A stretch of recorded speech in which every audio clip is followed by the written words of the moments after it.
হাঁটতে লাগলেন আখতারুজ্জামান, নিরুদ্দেশ যাত্রা, মন মতো এক কাপ চায়ের জন্য। রাস্তার দিকে আলো ফুরিয়ে আসতে শুরু করেছে, প্রায় গুমট হয়ে আছে পরিবেশ। নৈরিতকোণ বরাবর পৃথিবী যেন শব্দহীন, বর্ণহীন। সম্মোহিতের মতো হাঁটছিলেন আখতারুজ্জামান। মন বলছে সামনে কোথাও চা পাওয়া যাবে। কতক্ষণ হেঁটেছেন খেয়াল নেই। হঠাৎ একটা মাইক্রোবাস পেছন থেকে জোরে ব্রেক কষতেই তার সম্বিত ফিরল। ভয় জমে গেলেন আখতারুজ্জামান। আরেকটু হলেই মাইক্রোর চাকার নিচে পড়তেন। এই অন্ধকার রাস্তায় হেডলাইট নিভিয়ে গাড়ি চালাচ্ছে কোন ব্যাক্কেল? পাগলের মতো গাড়ি চালান কেন? একটু ধাতস্থ হয়ে চিৎকার করে উঠলেন তিনি। মাইক্রোবাসের পাশে গিয়ে দাঁড়ালেন। গাড়ির হেডলাইট কোথায়?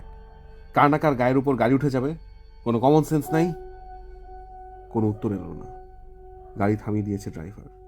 ভেতর থেকে ক্লিক করে একটা শব্দ হলো, সম্ভবত লক খোলার আওয়াজ। পরক্ষণই খুলে গেল ড্রাইভিং সিটের দরজা।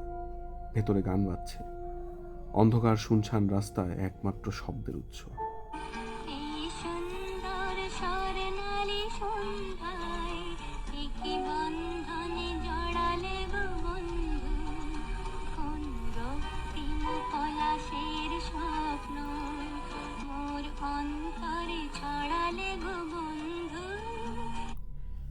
গাড়ির দরজা খুলে দিয়েছে ড্রাইভার।